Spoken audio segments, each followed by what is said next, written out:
देवी पार्वती तो प्रतीक्षा करने के लिए तैयार थी, किंतु देवराज इंद्र और अन्य सभी देवता स्वर्ग और अपनी शक्ति वापस पाने के लिए आतुर थे। उनके अनुरोध करने पर महादेव फिर से तपस्या में लीन हो गए।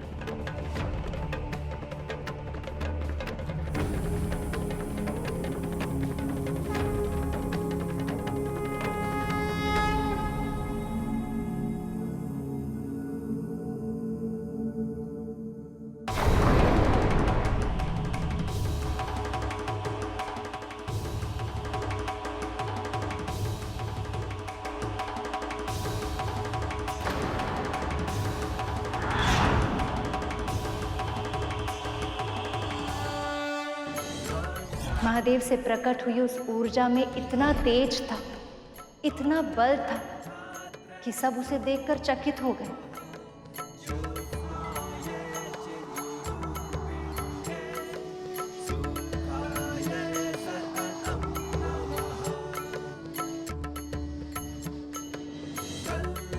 सबसे पहले उन्होंने पृथ्वी से उस ऊर्जा को ग्रहण करने का आग्रह किया।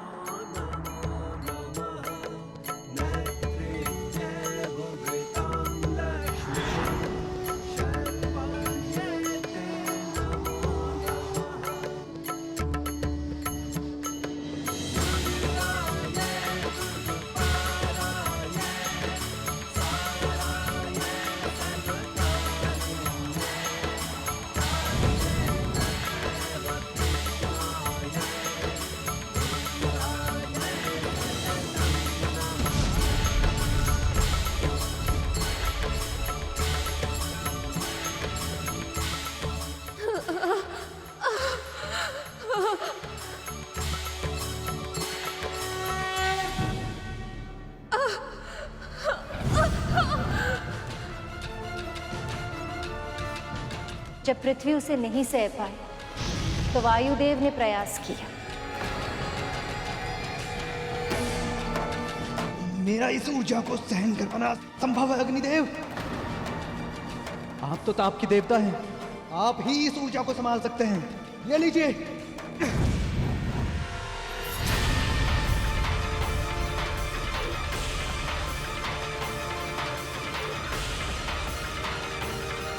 ये मेरे सामर्थ्य से भी अधिक ऊर्जावान है। अब तो मां गंगा ही सहायता कर सकती हैं।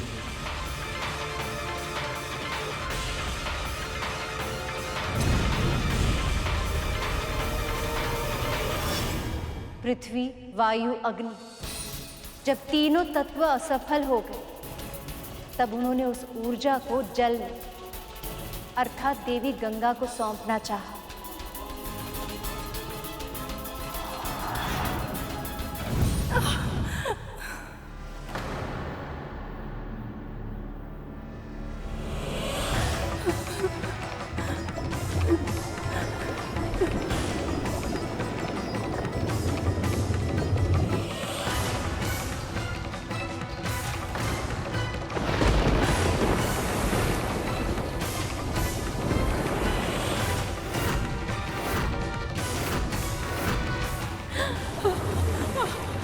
जब सभी तत्व हार गए तभी देवराज इंद्र को अपने भूल का आभास हुआ। उन्हें ज्ञात हुआ कि महादेव से उत्पन्न हुई उस ऊर्जा को और कोई नहीं, केवल शक्ति अर्थात देवी पार्वती ही अपने अंदर धारण कर सकती। देवराज इंद्र कातर भाव से देवी पार्वती की ओर देखने लगे, जो दूर से इस सारे घटनाक्रम को देख रही थी। देवराज इंद्र उनसे दृष्टि तक नहीं मिला पा रहे थे। तभी देवी पार्वती ने गंगा की ओर देखा।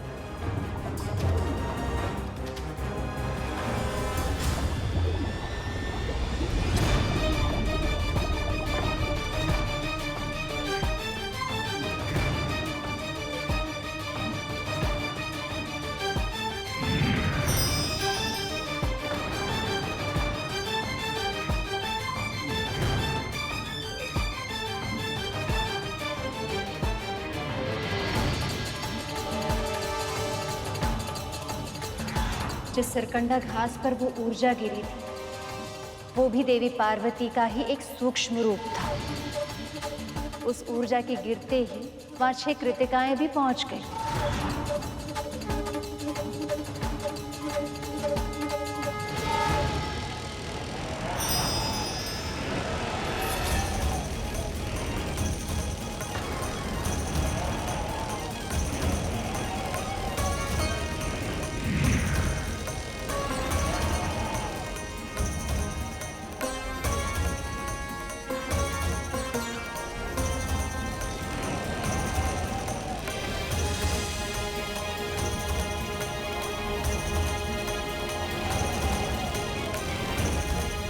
सचमुच अतुल्य है ये ऊर्जा, अतुल्य होगा ये शिवपुत्र।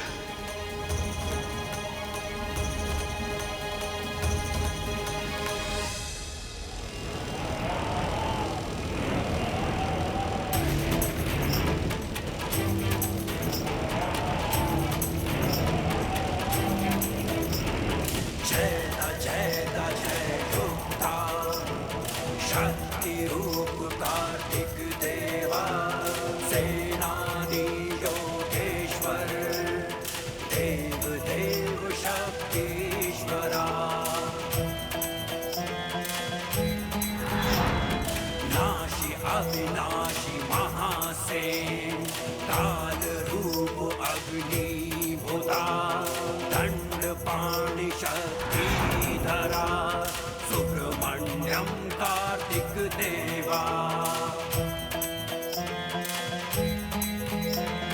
सर्वभूत अनीश्वरा जय भूतांतर आत्मा जयति जय षडानन जय जय जय परमात्मा।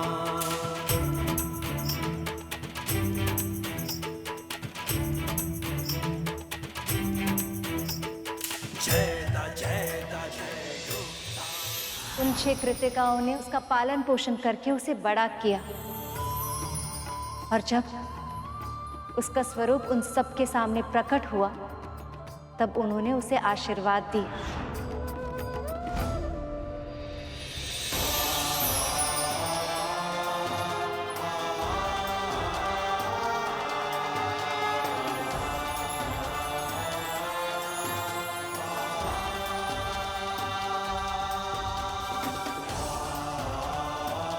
हम कृतिकाओं का दुग्ध पान करके तुम बड़े हुए हो, इसलिए तुम्हारा एक नाम कार्तिकेय भी होगा पुत्र।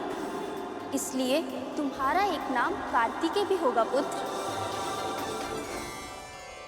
और पुत्र 6 कृतिकाओं के प्रतीक स्वरूप तुम्हें षडनार अर्थात 6 हाथों वाला भी कहा जाएगा। अनुकूल समय आने पर तुम अपने 6 हाथों को प्रकट कर पाओगे पुत्र।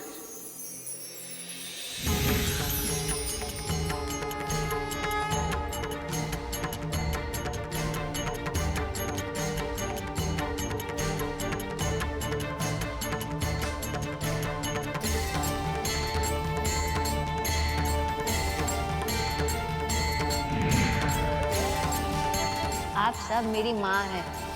आदेश दीजिए, मैं आपके लिए क्या सेवा करूं?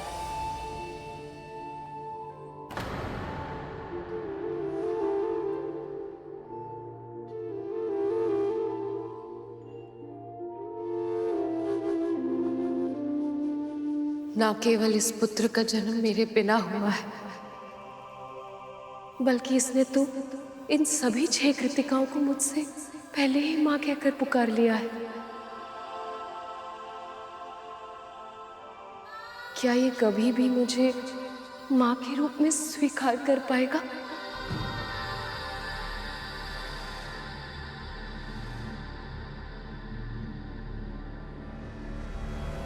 तुमने हमें माँ पुकारकर सृष्टि का सबसे अद्भुत संबोधन देकर धन्य कर दिया पुत्र। अब तुम कैलाश जाओ, वहाँ तुम्हारी माँ देवी पार्वती और पिता महादेव शिव शंकर तुम्हारी वहाँ प्रतीक्षा कर रहे हैं।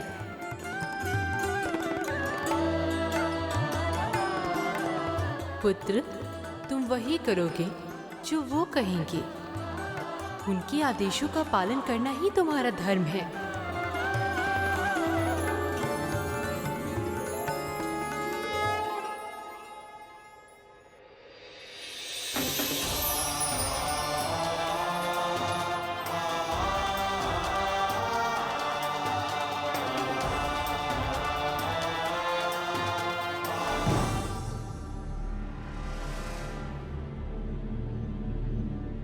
आपका पुत्र कैलाश आ रहा है देवी, आपसे मिलने आपके पास।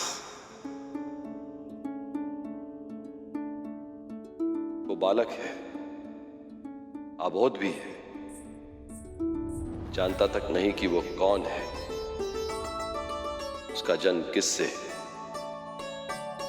और किस उद्देश्य के लिए हुआ है। भले ही उसकी उत्पत्ति मुझसे हुई हो, पर सब कुछ जानने का, समझने का सामर्थ्य उसे आपसे मिलेगा।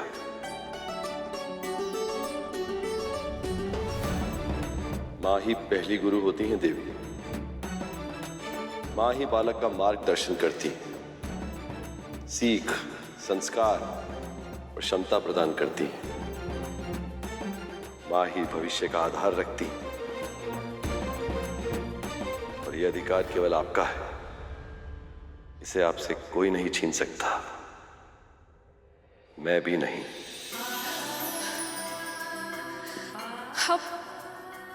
आप सत्य कह रहे हैं महादेव। मेरा पुत्र मेरे पास आ रहा है। मेरे पुत्र के आने की मुझे तैयारियां करनी होगी प्रभु।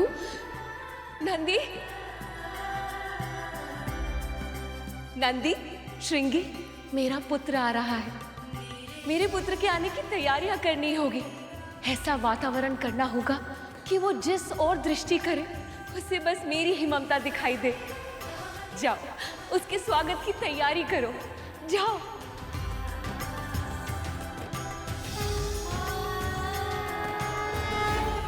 एक और देवी पार्वती अपने पुत्र के आने की सूचना सुनकर प्रसन्न थी, और दूसरी ओर तारकासुर के हृदय में क्रोध की ज्वालामुखी धधक उठा था।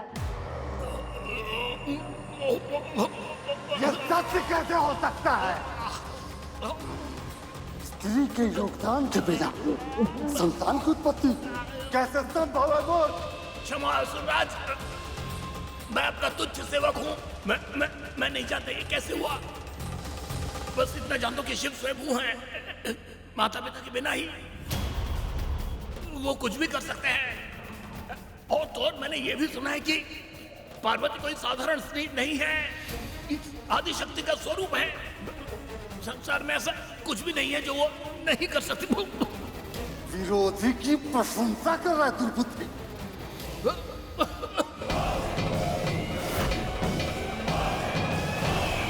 होगा असुरराज, प्राण तो उसके छीनने होंगे जिसने आपकी मृत्यु बनकर जन्म लेने का दुस्साहस किया है।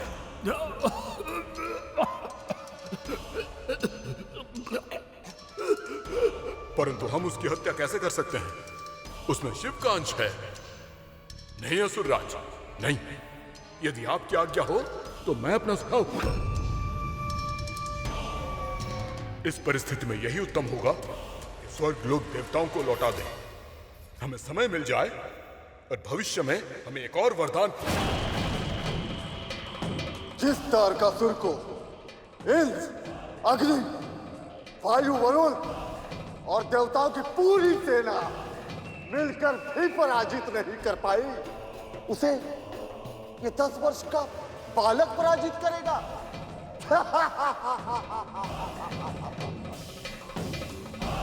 शिव और पार्वती से मिलने से पहले ही मैं उसे कीट की तरह मसल कर रख दूंगा।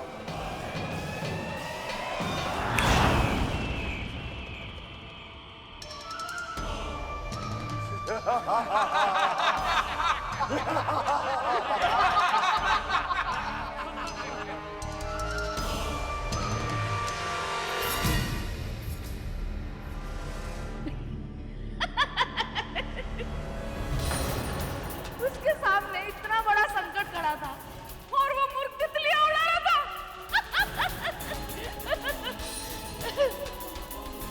वो साधारण तितलियां नहीं थी,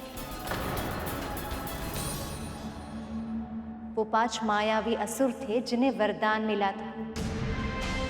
यदि वो किसी को घेर ले तो वो एक ऐसा क्षेत्र बन जाएगा जिसके भीतर फंस जाने से कोई वहां से बाहर नहीं निकल सकता। वो क्षेत्र संकुचित होते जाता है, जिसके कारण उसके भीतर फंसा हुआ व्यक्ति घुट-घुट कर अपने प्राण त्यागने के लिए विवश हो जाता है। फिर क्या हुआ माँ?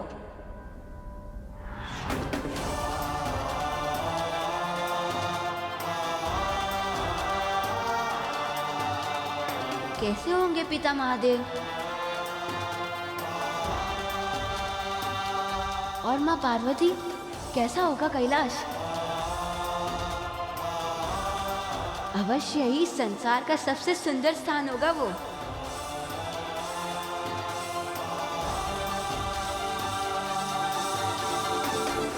अरे इतनी सुंदर तितली, अरे इधर आओ मेरे पास, तुम्हें कोई हानि नहीं पहुंचाऊंगा मैं। अरे आओ ना।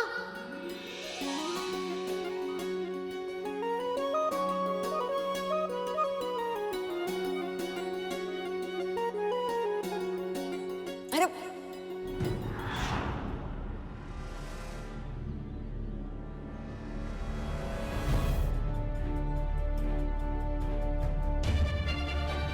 अभी तो एक ही थी, इतनी शीघ्र अपनी सखियों को भी बुला लाए।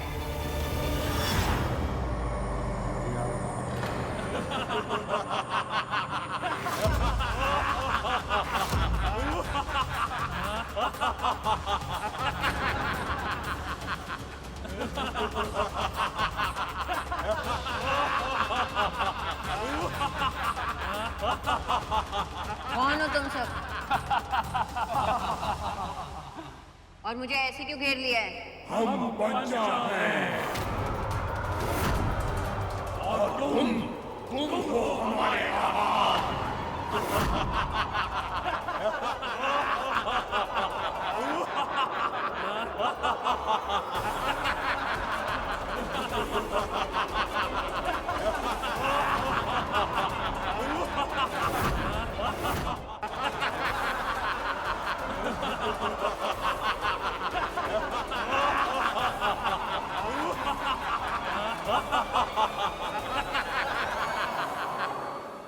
माँ,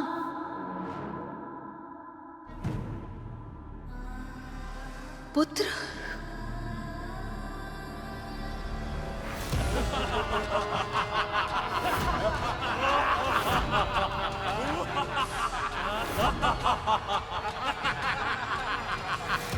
पुत्र, मैं अभी आई पुत्र, इसी क्षण तेरे पास पहुंच जाऊंगी और उन सभी असुरों को नष्ट कर दूंगी। अभी आई पुत्र। रुक जाइए देवी।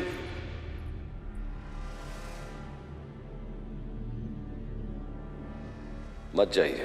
प्रभु, हमारा पुत्र संकट में है, क्रूर राक्षसों से घिर गया है वो, और आप चाहते हैं कि मैं उसकी रक्षा ना करूं?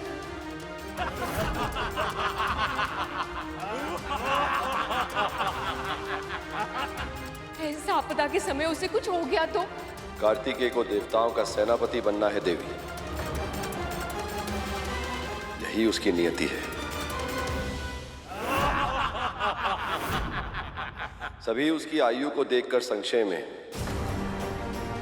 सबके लिए विश्वास करना कठिन हो रहा है कि इतना छोटा सा बालक इतने महत्वपूर्ण पद को कैसे निभाएगा, कैसे उसके योग्य बनेगा।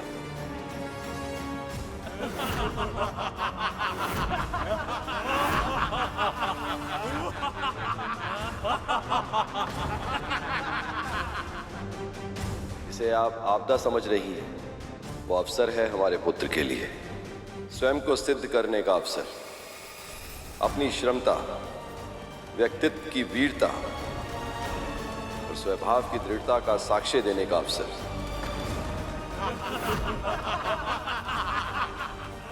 हे श्री माता, इस बालक को शक्ति दीजिए। अब शीघ्र ही इस बालक का अंत करके महाराज तारकासुर की अमरता पुनः सुनिश्चित कर देंगे हम। देवताओं का सम्मान और अपना आत्मविश्वास पाने का अवसर, और ये सब उसे तभी मिलेगा जब वो उसे स्वयं अर्जित करेगा, किसी की सहायता से नहीं, स्वयं आत्मबल से।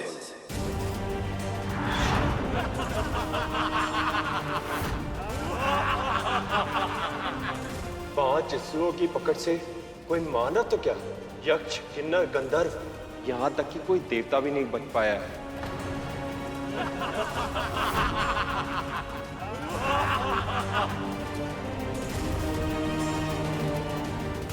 महादेव ने कितनी सरलता से कह दिया कि हमारे पुत्र को अपनी योग्यता सिद्ध करने की आवश्यकता है, किंतु ये छोटा सा बालक इन शक्तिशाली मायावी असुरों से कैसे लड़ेगा?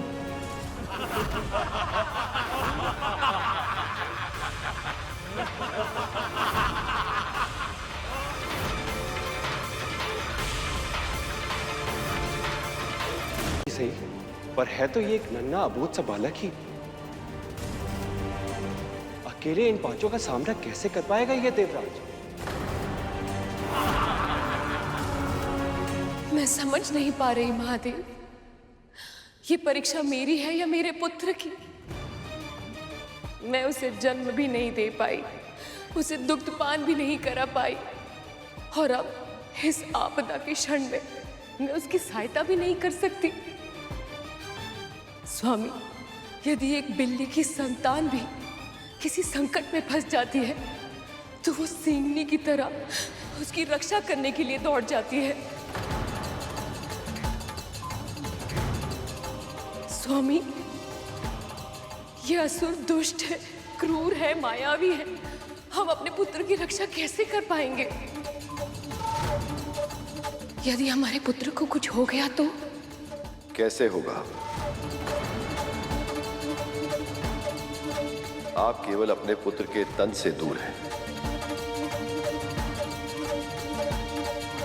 अपने मन के भीतर झांक के देखिए, आपका मन अपने पुत्र से जुड़ा है और वही उसका शस्त्र बनेगा। वही उसे भय से विमुक्त करके विजयी बनाएगा।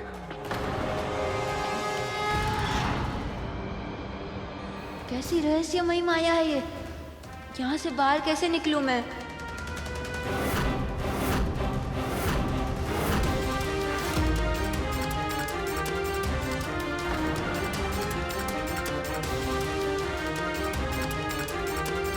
मायावी असुरों ने कार्तिकेय को कंदरा बन के घेर लिया है।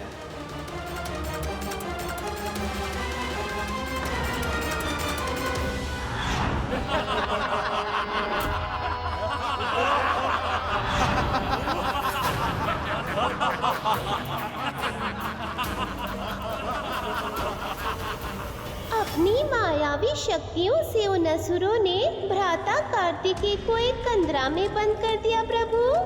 हाँ मूषक जी, ये पंचासुर सदा ऐसा ही करते थे। अपनी मायावी शक्तियों से स्वयं को कंदरा में परिवर्तित करके किसी भी गंधर्व या देवता को उसके भीतर बंदी बनाकर कुचल देते थे और उसका भोग कर लेते थे।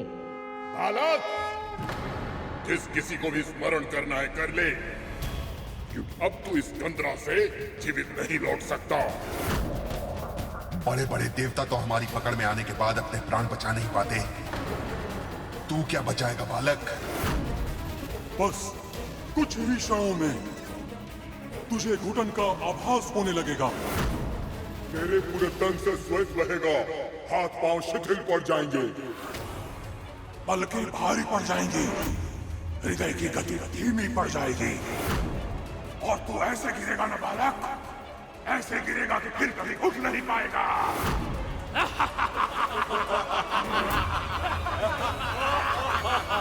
इन शक्तिशाली मायावी असुरों की माया से अपना बचाव कैसे करेगा पुत्र कार्तिकेय?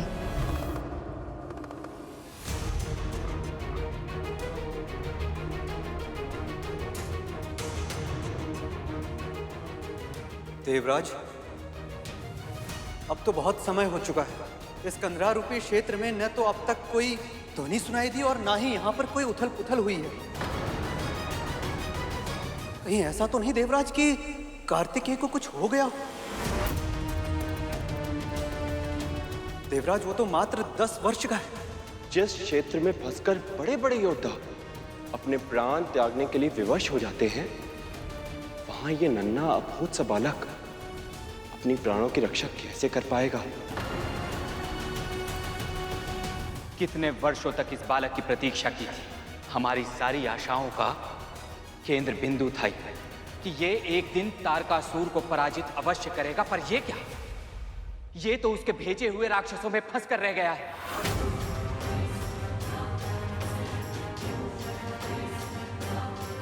महादेव, महादेव, अब क्या होगा महादेव?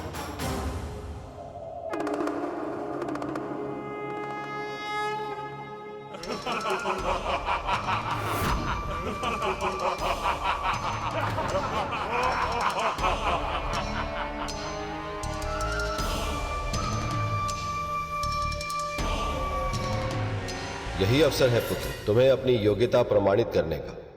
प्रयास कर पुत्र, बाहुबल से नहीं तो बुद्धि बल से हर संकट से बाहर निकलने की एक युक्ति अवश्य होती है। हमें बस उसे ढूंढना होता है। प्रयास कर। प्रयास करो पुत्र, प्रयास करो पुत्र।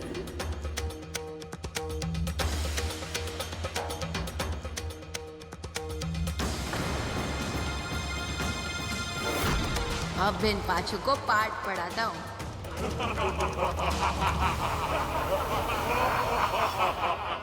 बालक समझकर भयभीत कर रहे हो तुम चारों।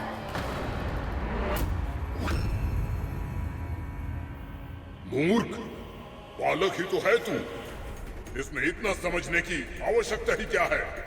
अरे तूने गणना तो सही की ही नहीं और चला आया असुरराज तारकासुर के योद्धाओं का सामना करने। ध्यान से देख बालक, ये 4 नहीं 5 है, 5। पर मुझे तो तुम 4 ही दिखाई दे रहे हो। अच्छा, अवश्य ही तुम में से कोई पतला दुबला अस्थियों का ढांचा होगा, तभी मुझे देखने में कठिनाई हो रही है। उद्दंड बालक, तू किसे अस्थियों का ढांचा बोल रहा है? अब दिखे हम 5। 1 2 3 4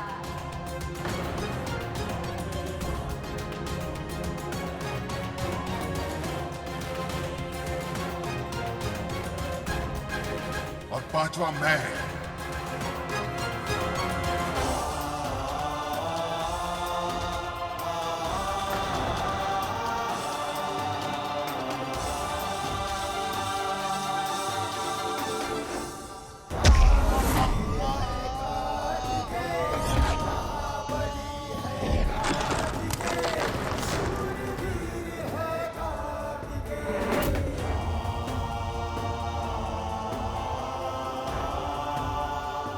कार्तिकेय सुरक्षित है देवराज।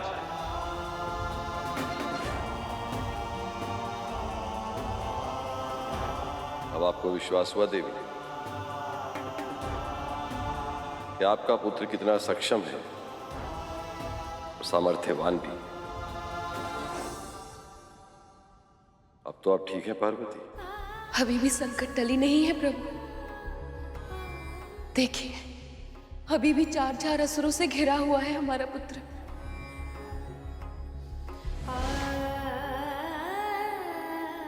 दस वर्ष का बालक और इतनी शक्ति।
पुत्र कार्तिकेय की शिव पुत्र कार्तिकेय की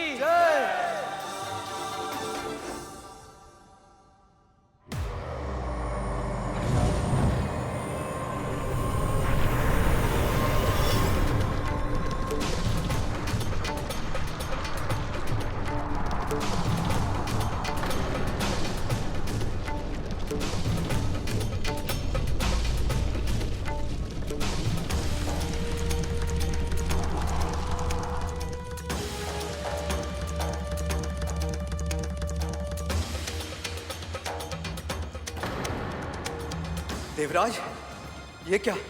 ये असुर तो महाविशाल पर्वत में बदल गया है। इसके सामने कार्तिकेय इतना नन्हा सा लग रहा है। इसका सामना कैसे कर पाएगा ये?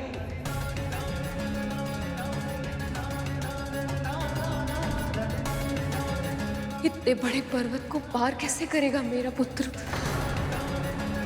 बल बुद्धि का प्रदर्शन करना एक बात होती है और मायावी शक्ति से युद्ध करने के लिए बिल्कुल अलग कौशल की आवश्यकता होती है।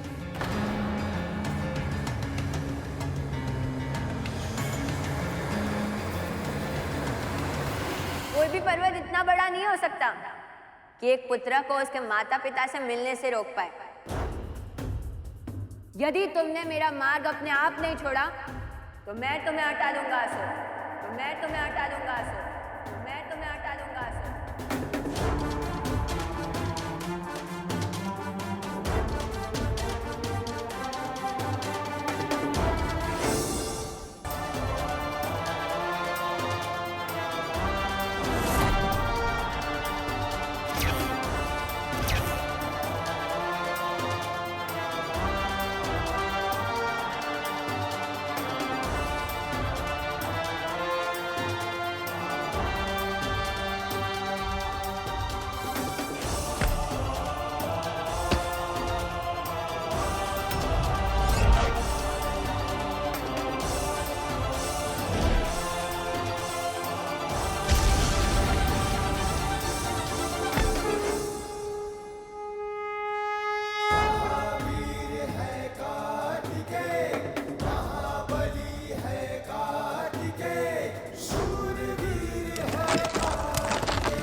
असंभव को भी संभव कर दिखाया इसने। केवल शिव पुत्र ही कर सकता था ऐसा। शिव पुत्र कार्तिकेय की शिव पुत्र कार्तिकेय की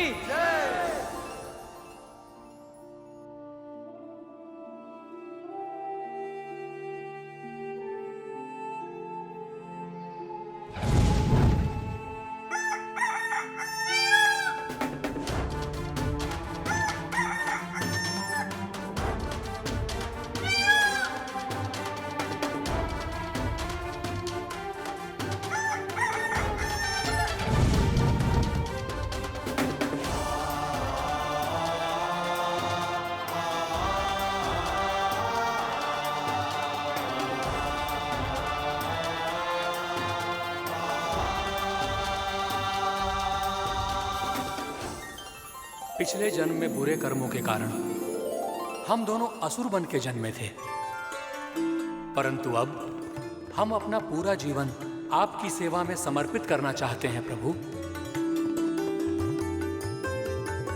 प्रभु, आपने हमारी आसुरी देह का अंत किया, अब हमारे आसुरी जीवन कभी अंत करें। हम अब सेवा और भक्ति का जीवन जीना चाहते हैं प्रभु, कृपया हमें स्वीकारें।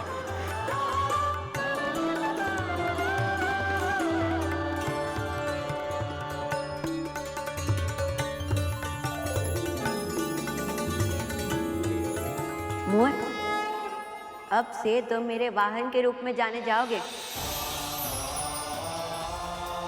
और अरुण शिखा तुम अब से अनंत काल तक मेरी ध्वजा पर आसीन रहोगे।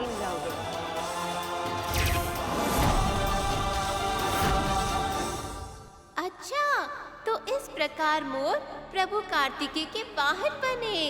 हाँ मूषक जी, जैसे आप मेरे वाहन बने। जानते हैं, भ्राता कार्तिकेय ने अरुण शिखा को एक और दायित्व दिया कि वो सूर्य देव के उदित होने के पूर्व बांग लगाकर सभी को जगाए और अपना नित्य कर्म करने के लिए प्रेरित करे।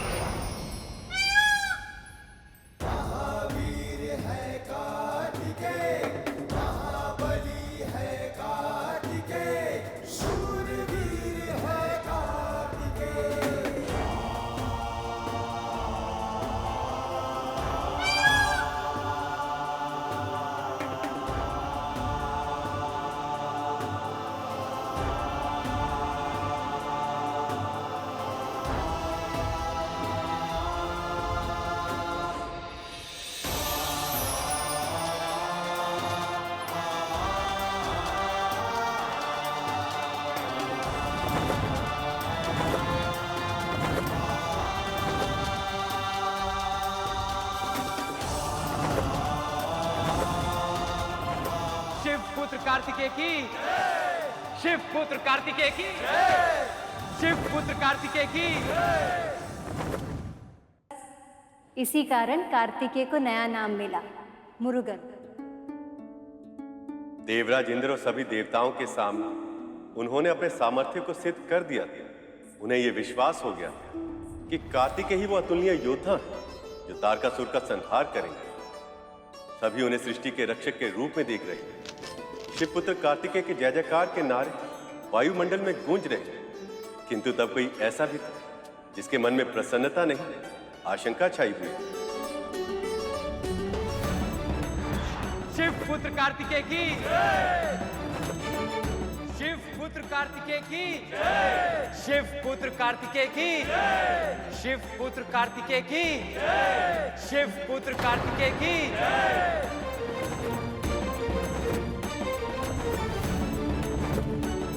सब शिव पुत्र का ही उल्लेख कर रहे हैं। इसमें मेरा कोई अंश आधार है ही नहीं।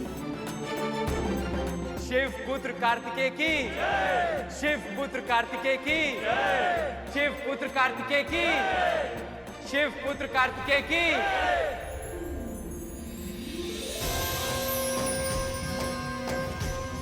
ये देवी पार्वती कहाँ चली गई? मैं अब समझा प्रभु, आप माता पार्वती की किस पीड़ा के विषय में कह रहे थे? उस पीड़ा के विषय में सोचकर ही मेरा मन उदास हो जाता है। तो माँ को कितनी असहनीय पीड़ा हुई होगी। माँ को ऐसा पुत्र चाहिए था जो उनके साथ रहे, जिस पर वो अपनी ममता न्यौछावर कर सके। परंतु इसके विपरीत भ्राता कार्तिकेय को मात्र शिव पुत्र कहकर ही संबोधित किया गया। ये क्या हो रहा है मुझे? इतना विचित्र अनुभव क्यों कर रही हूँ मैं? मेरे पुत्र ने इतनी कम आयु में इतनी बड़ी विजय प्राप्त की है। मुझे तो गर्व अनुभव होना चाहिए, प्रसन्नता होनी चाहिए उसकी सफलता देखकर। पर गर्व और प्रसन्नता के साथ साथ मुझे दुख क्यों अनुभव हो रहा है? ऐसा क्यों लग रहा है कि ये बालक केवल शिव पुत्र ही बनकर रह जाएगा? यदि सच में ऐसा हुआ तो, यदि इसे मुझसे कोई जुड़ाव ही नहीं हुआ तो,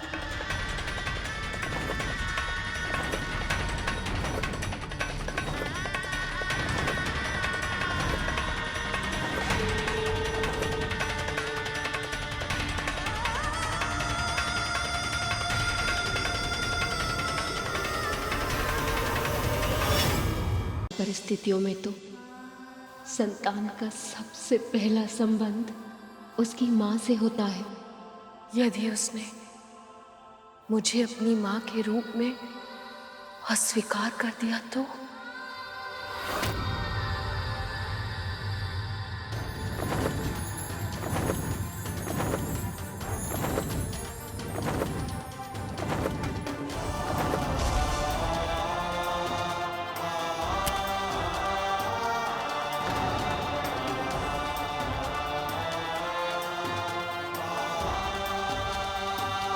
मेरा पुत्र आ गया। शिवपुत्र कार्तिकेय की, शिवपुत्र कार्तिकेय की, शिव पुत्र कार्तिकेय की, शिव पुत्र कार्तिकेय की, शिव पुत्र कार्तिकेय की, शिव पुत्र कार्तिकेय की, शिव पुत्र कार्तिकेय की,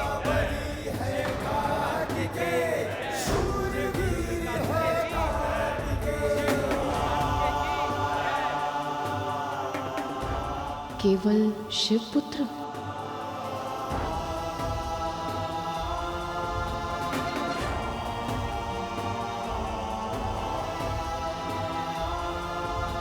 प्रणाम पिताजी।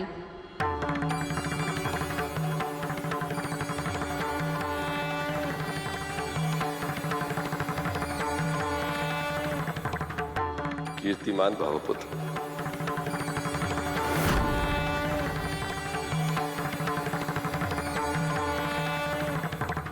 लगता है इसे केवल अपने पिता का बोध है, इसे अपनी माता की अनुपस्थिति का आभास ही नहीं। क्षमा कीजिए पिताजी, पर मैं माँ के दर्शन करना चाहता हूँ।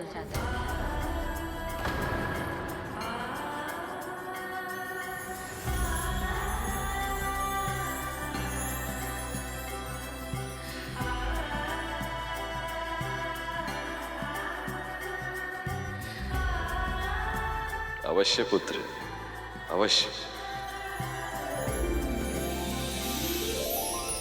शिव पुत्र कार्तिकेय की, शिव पुत्र कार्तिकेय की, शिव पुत्र कार्तिकेय की, शिव पुत्र कार्तिकेय की, शिव पुत्र कार्तिकेय की, शिव पुत्र कार्तिकेय की।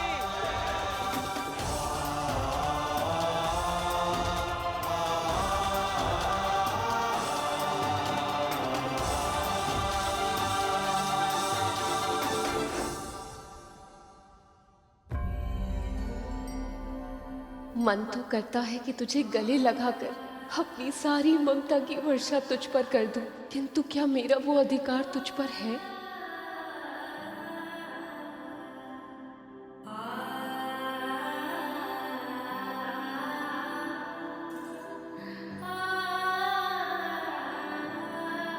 माँ,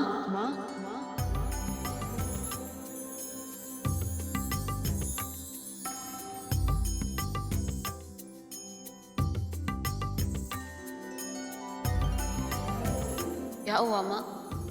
आप उनसे क्रोधित हैं?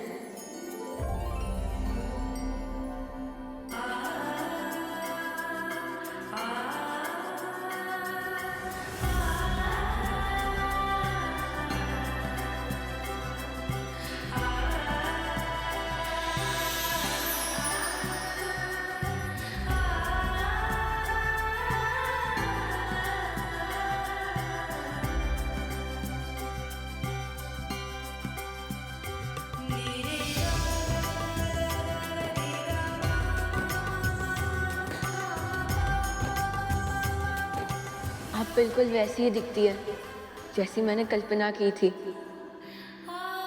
कल्पना? हाँ माँ, बिना जाने समझे भी एक आभास था मुझे। जब से मैंने जन्म लिया है, एक विशेष सुगंध मेरे भीतर बसी है। पता नहीं क्यों, पर मुझे सदैव से पता था कि ये मेरी माँ की ही सुगंध है। आप तो जानती है, कृतिकाओं ने मुझे गोद में उठाया था, दुग्धपान कराया था, माँओं के समान मेरा पोषण भी किया था, पर उन सब में वो सुगंध नहीं थी जो आप में है। आपको हृदय से लगाकर ऐसा लगा जैसे इस हृदय में मेरे लिए जो स्नेह है, उसकी कल्पना संसार की और किसी भी वस्तु से नहीं की जा सकती। आपका आंचल ही मेरा घर है माँ।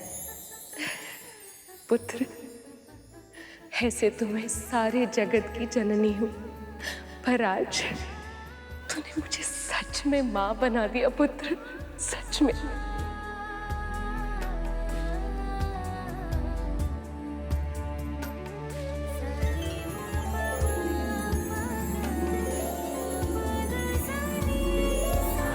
देवी पार्वती ने जब कार्तिकेय को पहली बार गले लगाया तो इस पूरे संसार को स्कंद माता स्वरूप की पहली छवि दिखाई दी।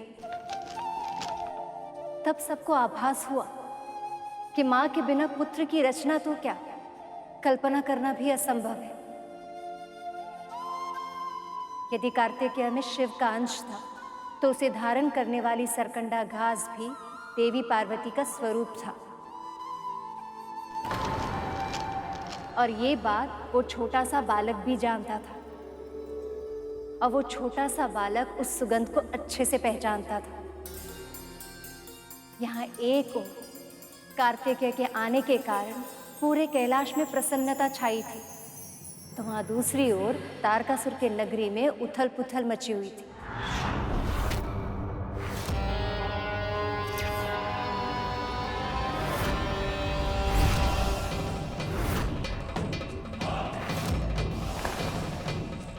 विदुरमारी, ताराक्ष, भयभीत होने की आवश्यकता नहीं है। वीर पुरुषों की तरह लड़ो।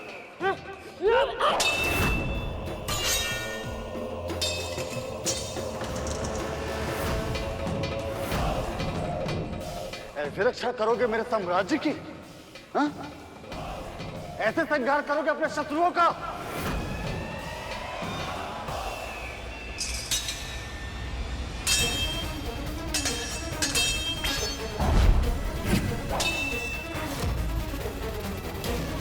स्वामी, क्या कर रहे हैं आप स्वामी? ये आपके पुत्र हैं, शत्रु नहीं। तनिक संभाल के। गृह स्वामिनी हो तुम, वहीं तक सीमित रहो। युद्ध का प्रशिक्षण कैसे देना है ये मत सिखाओ मुझे। अब हटा यहाँ से।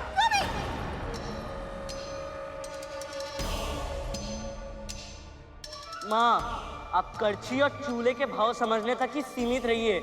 ये तलवारों की भाषा हम पुरुषों पर ही छोड़ दीजिए। अति का लाड प्रेम करके हमें कायर बनाने का प्रयास मत करो माँ। यहाँ से जाओ।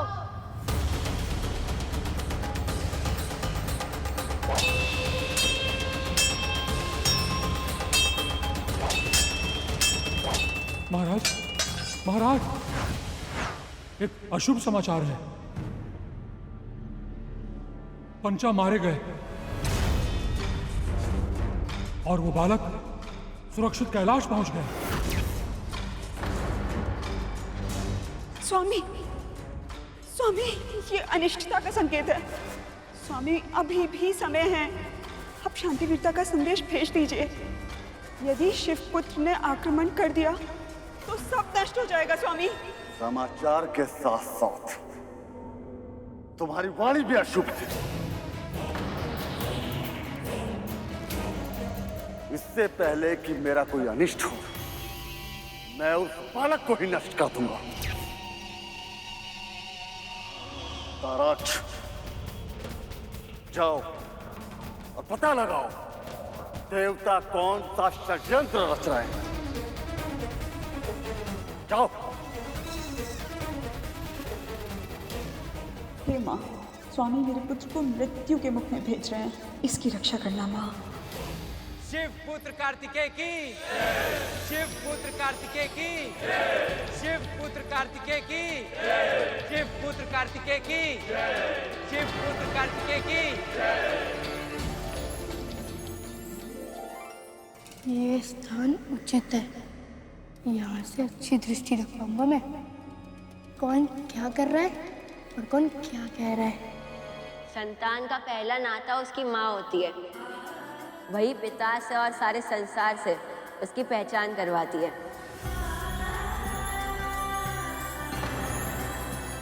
इसलिए आप सबसे विनती है, कृपया मुझे गौरी शंकर सूत कार्तिकेय कहकर पुकारिए।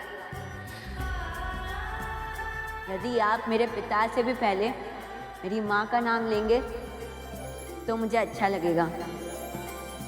अनेक शताब्दियों से हम आपके जन्म के लिए व्याकुल थे। देवताओं के सेनापति का पद आपकी प्रतीक्षा कर रहा है। चलिए कुमार, सप्तऋषि स्वयं आपको पद ग्रहण कराएंगे।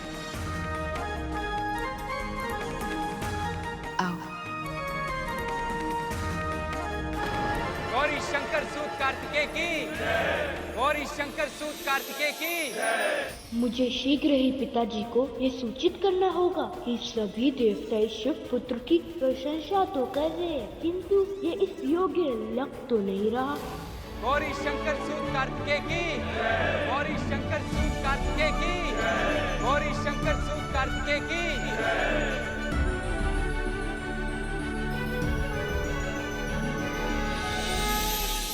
यहाँ विराजिए कुमार।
धर्म रक्षक, असुर संहारक, गौरी शंकर सुत, देव सेनापति कुमार कार्तिकेय की, देव सेनापति कुमार कार्तिकेय की।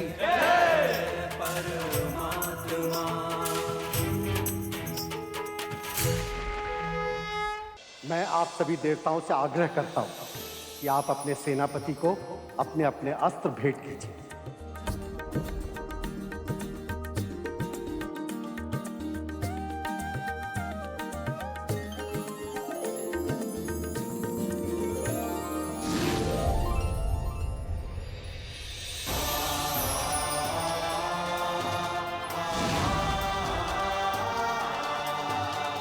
मेरी ये भेंट स्वीकार कीजिए सेनापति।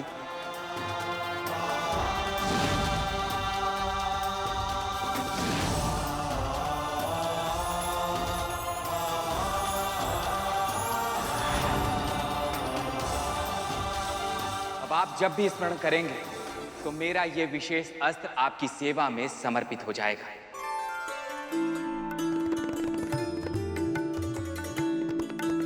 सेनापति, ये वरुणास्त्र स्वीकार करें।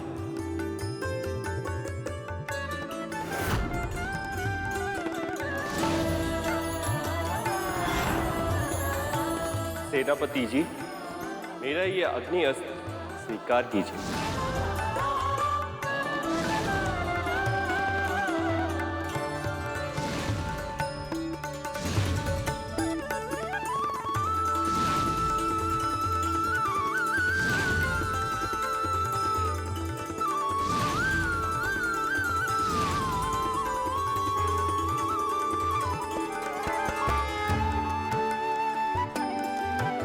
सेनापति, अपने पिता की ये भेंट स्वीकार कीजिए।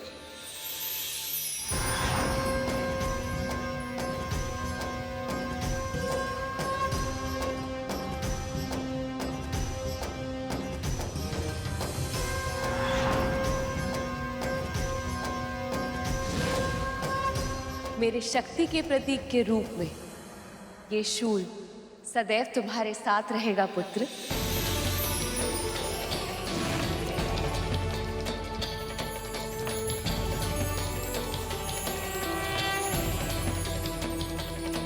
कीर्तिमान भव, विजयी भव।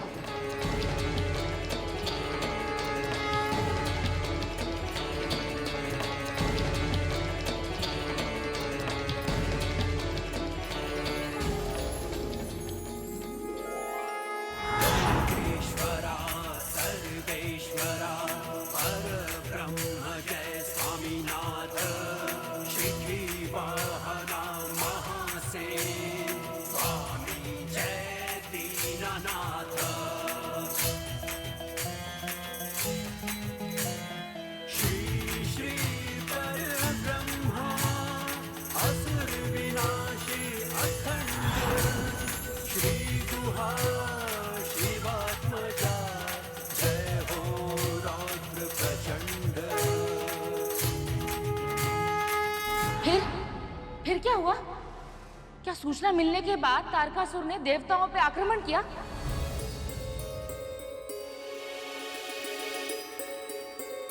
तब तो कार्तिकेय अवश्य उसे मार दिए होंगे, है ना?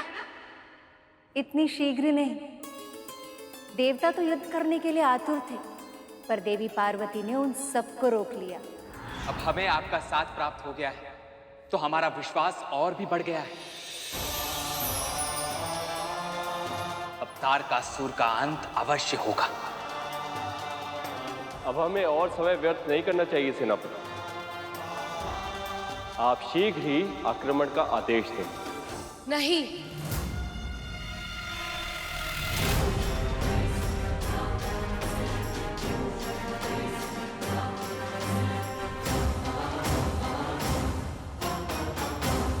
और समय व्यर्थ नहीं करना चाहिए सेनापति। आप शीघ्र ही आक्रमण का आदेश दें। नहीं,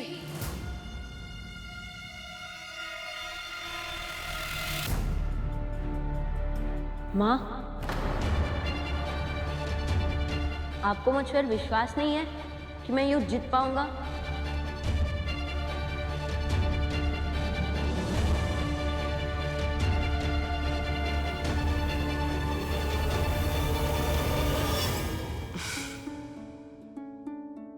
तुम में क्षमता है पुत्र, पर युद्ध में विजय प्राप्त करने के लिए केवल क्षमता पर्याप्त नहीं है। ज्ञान के साथ साथ अपनी प्रतिभा का प्रयोग करने की योग्यता भी आवश्यक होती है। जब तक तेरी शिक्षा समाप्त नहीं होती, तुम्हें मृत्यु के मुख में जाने की अनुमति नहीं दूंगी।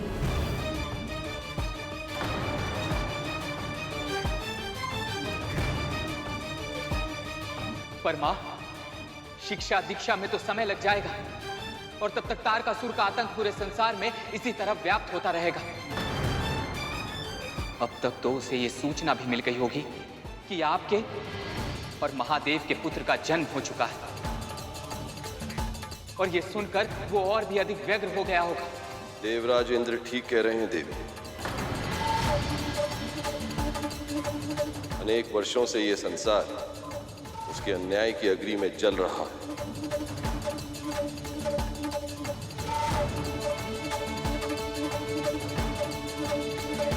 अब और समय व्यर्थ करना उचित नहीं है। 11 दिन, केवल 11 दिन दे दीजिए मुझे अपने पुत्र के साथ। उसके बाद आप आइएगा और अपना सेनापति ले जाइएगा। परंतु स्मरण रहे, 11 दिनों तक हम दोनों के बीच कोई नहीं आएगा।